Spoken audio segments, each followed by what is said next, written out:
Taking advantage of some internet drama, Tucker Carlson has featured Candace Owens as his latest guest on his X show. The pair covered a bunch of topics, including Owen's spat with Ben Shapiro, who works with her at the Daily Wire, about the Israel-Hamas conflict. They also talked about Nikki Haley's appalling attacks on free speech. Now, Owens has claimed that Shapiro was the one who crossed the line with ad hominem attacks. Let's watch.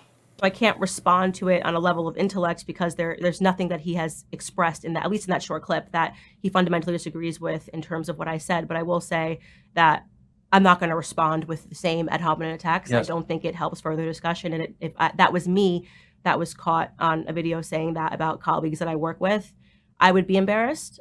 So I think that the video speaks more to Ben's character than it speaks to mine. The two then discussed Nikki Haley's authoritarian positions on privacy online. Owens accused Haley of not really running for president, but running for positions in the private sector afterwards. Let's take a look. Well, Nikki Haley is someone that I would describe as radical. She's a radical in this moment, and she's trying to present her opinions as not radical by hiding behind a terrorist attack, and it's not going to age well. So right now in this moment, people are like, this rhetoric is totally fine. You're going to look back in a year, and people are going to say, actually, this was kind of crazy, some of the things that she said. You know, she, in my view, has become increasingly radical every time she even hits the debate stage. I don't even know, what country she's running for president in. Right. And I think Vivek Ramaswamy called her out accurately. And based on even my own personal experiences with her, which I've documented on my podcast, as somebody who isn't looking to actually win president, doesn't want to become president of the United States. What she's looking to do is to secure certain contracts after she leaves the stage and she loses. So as we talked about yesterday, this was all prompted by a video of Ben Shapiro caught on camera saying that Candace Owens had a faux sophistication about the issue of Israel-Palestine and, basically calling what her beliefs disgusting. Although, to be clear, I'm not 100% on the timeline here. They might have filmed this before that happened. I don't know well, it sounded, exactly how this It sounded like she was alluding to that. She said, if I were caught on camera saying what he was caught on camera saying about a colleague, then I would be embarrassed about that. I'm not sure what else I could... But wasn't the Bible verse thing in response to something else? No, I didn't think so. I thought it was all stemming from that first TikTok clip. But so now we've had this escalation, even since we recorded yesterday, where there's been this exchange of volleys on the internet. So we read the Bible verse yesterday. Ben Shapiro's comeback seems to be to try to perhaps urge her to quit, try to tempt her into quitting. He quote tweeted her Bible verse saying, Candace, if you feel that taking money from the Daily Wire somehow comes between you and God, by all means quit. She responded saying, you have been acting unprofessional and emotionally unhinged for weeks now, and we have all had to sit back and allow it, and have all tried to exercise exceeding understanding for your raw emotion.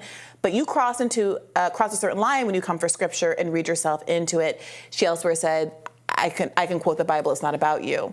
They would be making a huge mistake to fire her. So obviously, I don't know the exact leadership structure at the Daily Wire. Ben Shapiro is like the co-founder of it. I think he might have an editor-in-chief emeritus title. I don't think he's technically in charge, but maybe he sits on the board or something. It's him and Jeremy Boring. And I believe Jeremy Boring took a leave of absence from the company to help make some of those films, those documentaries, the anti-woke Snow White movie, those kinds of things. So I don't know who exactly is in charge. They'd be making a huge mistake to get rid of Candace Owens, because then she'll say, you effectively canceled me for my views.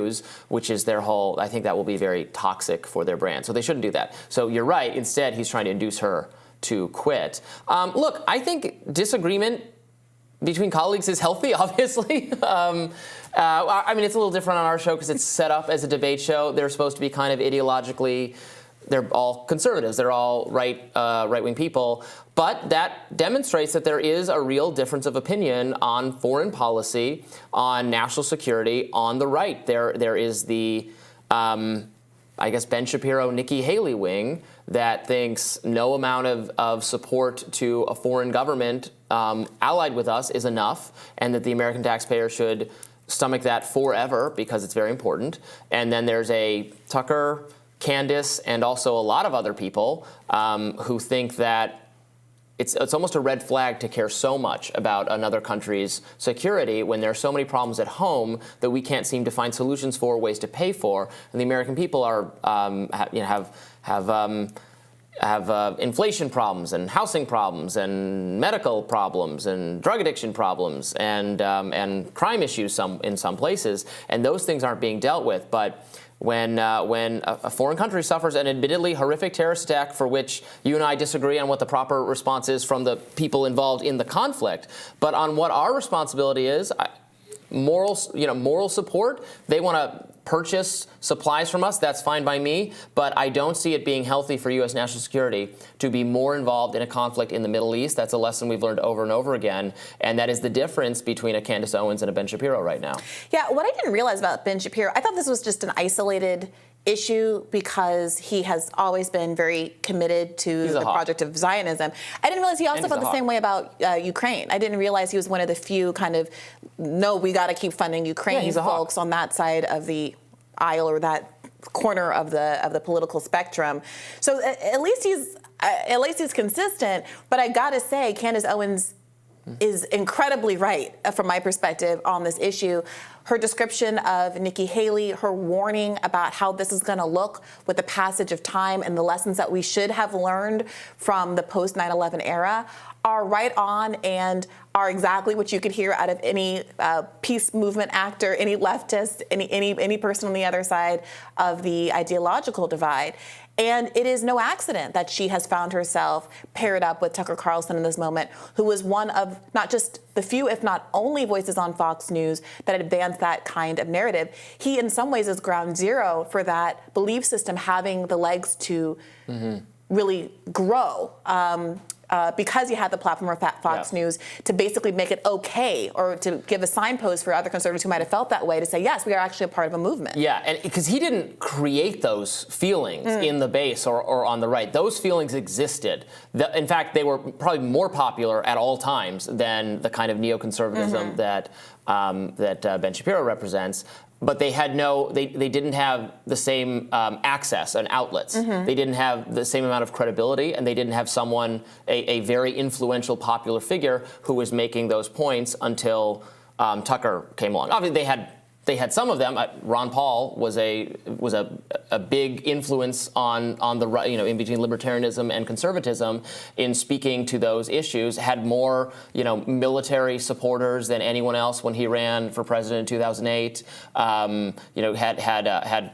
Could fill stadiums and et cetera with his supporters from right and left who agreed on a different foreign policy, and that has left its mark and led to the rise of Trump, frankly, and the counter-programming, counter-narrative on foreign policy. Yeah. So this is interesting seeing it kind of spill out in the open internally to one admittedly very vast conservative media empire where the split on this is pretty pronounced. Yeah. Well, the pair also dove into the backlash at universities where donors began pulling funding surrounding, quote, anti-Semitic protests on campus. Let's look at that. However, then I thought, well, wait a second. If the biggest donors at, say, Harvard have decided, well, we're going to shut it down now, where were you the last 10 years when they were calling for white genocide? You were allowing this. And then I found myself really hating those people, actually. You're okay with that? On what grounds were you okay with that? And this is what I've been trying to explain to the pro-Israel lobby, that what you are seeing as lack of support is people that are asking the question is, where were you as we have endured all of this? You were paying for it, actually. Right. You were paying for it. You were paying for it. You were calling my children immoral for their skin color. You paid for that. And so why shouldn't I be mad at you? I don't understand. And so that is, obviously you have a ton of white people that are asking this question, and they're now being called anti-Semitic. And I think that that's wrong. I think these are meaningful questions that deserve to be answered. Why was this sort of verbiage allowed into the curriculum? I mean, could you imagine if in the curriculum it said that every Jewish person born is a terrorist? Yeah, I think I said the exact same sentence as Tucker there on, well, where have you been for the last 10 years? You're outraged as a donor now, but these universities have been engaged in policies that are hostile to the right for years and years and years. Harvard systematically just had to be ordered by the Supreme Court to stop abjectly discriminating against Asian students, and no one cared. Now you're upset, and I think that's the feeling there. I don't understand the confusion. A Jewish group doesn't want what they perceive to be Jewish interests. They're Israeli interests. It's Zionism. But a Jewish group says it's mad when something bad, in their view, happens to Jewish people. Why should they be invested in anything that happens to any other? I mean, it's an interest group, right? Like, I don't understand why that's so confusing. Well, also on the right and the libertarian right, we're also opposed to that kind of collectivist identity politics-based thinking. That's not true. People very much feel like collectivist identity-based thinking if it's their identity and their collective feeling. That's why the frustration to me is that everybody weaponizes identity. Not that I'm only mad when black people do it or only mad when Jewish people do it. You have to be consistent. Well, there is a white identity. Tucker Carlson's whole spiel is that this is a white Christian nation, that it's being changed, it's striking at the heart of the both racial and cultural and ethnic identity of this country, and that we have to stop it by changing our immigration laws, deporting human beings, doing population control in various ways, et cetera, et cetera. That's like that is what the Great Replacement theory is, that he has been criticized for by people across the spectrum for the last couple of years. Right. My criticism of his views vis-a-vis the Great Replacement theory is that the people coming into the country are not actually as hostile to conservative or right-wing values as the theory would have them be. If you're afraid of bad ideas harming our country or bad cultural practices, they're homegrown. In fact, they are manufactured at these elitist universities where the wealthiest, most educated people are. So I would rather have more immigrants coming in and more elite Ivy League college administrators exiting, and I think if I put it that way to Tucker, he might agree with me. I think we have to be really clear about what's happening. We're talking about elite universities right now. Right, the most racist. Wait a minute. Right now, billionaires are withdrawing funds from Harvard University. I wish they'd done it sooner. That's what I'm saying. Because students, these elitists that are supposed to be the root of the problem, these blue-haired hippies, the students are the ones in groups like Jews for Palestine and People for Palestine, all of those groups, that are standing up to the establishment of the university, standing up to the establishment of this country.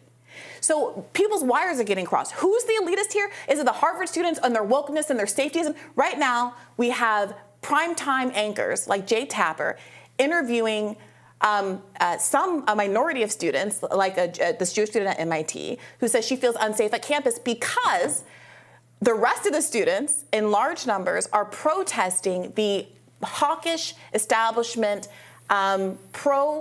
and they're framing genocidal acts of both the U.S. government and our client states across the world, specifically in this case in Israel. And so it's a completely confused message that's coming out of the right now. They feel like, identity, something, something, something. But like, there are Harvard people on both sides of this, and the Harvard people that you purport to not like right now, the Wetzlers, the millionaires and billionaires, are the ones that are both funding all of these right-wing news sources and establishment liberal news sources as well, don't get me wrong, and who you have not had a problem with until they start to have an ideological divide with you over these narrow issues. This is what I think the conservatives' position on this is that you wealthy Jewish donors are now want to withdraw funds because what you perceive that there's a lot of anti-Jewish in their view, this is anti-Jewish racism. Yeah. So we're going to withdraw funding because we don't endorse this. And what I think Tucker was getting at, and people on the right are getting at, is that, you only care now, but these universities have practiced racism against white people. Let me finish. Okay, I'm sorry. White people and Asian people for years, and you didn't care about that. You only cared when it was your people, Jewish people. Yeah. And so we're not sympathetic to that. That's what. Yeah, but that's what conservatives say. I get that. You should have disinvested from the universities because they're bad and racist. Why are you surprised at that? Like, we've been talking about this for years. Why is it that a million celebrities say a bunch of bigoted, racist, homophobic, horrible things every day of the week, but Kanye West gets debanked for his anti-Semitism? Sure. He's not the only anti-Semite in America. I can't. Right. We're striving for an ideological consistency that is based in actually non-racism. Sure, but this is why I have a problem with this always being framed in these identity terms, whether it's these people like Tucker Carlson doing white identity politics, or liberals doing people of color or our friends identity politics. It's a power issue. This isn't about, Jewish special interests or anything crazy and anti-Semitic like that. People in power are always going to protect their interest, whatever they perceive their interest to be. The investment of the United States in Israel isn't about having a love relationship with Jewish people. And you see that when you see how these Jewish protesters are being attacked and harassed by the police all over the country. You see that when they invite a known anti-Semite like John Hagee to speak at the pro-Israel rally earlier this week. What it's about for Christian evangelicals like him is like scripture that says that Jesus won't come back unless Jewish people are in the Holy Land. And what it is for our government is about having an outpost, a client state in the Middle East, and oil in geopolitical strategic interests. So I do wish that sometimes people like Tucker Carlson would focus more squarely on that and stop trying to confuse the message by saying, okay, but why weren't you withdrawing money and being more hateful against when X group was at issue or where Y group was at issue? Because it's also self-interested. That's the left view. The right view is these people should not be, is that don't come crying to us now that your identity group is it's interpersonal. Like the left view, you're right, is not that my identity politics is better than your identity politics. That's not the right view. The right view is that these donors are engaged in identity politics, and we're rejecting that. I think the donors are protecting their interests, which is what donors do. We're not disputing that. Yeah, we're criticizing that from a different I'm just saying, don't be surprised, Tucker Carlson. This is what donors do. And if you don't want to be caught up in the vagaries of what billionaire donors do, don't invest and don't allow them to be the ones that are funding your universities. You need to have, the state funding of these kinds of institutions so you're not able to get jerked around in these sorts of ways. And that's the same for media institutions, too. Yeah, we absolutely do not want that on the right, but we don't have time to get into that. More Rising right after this.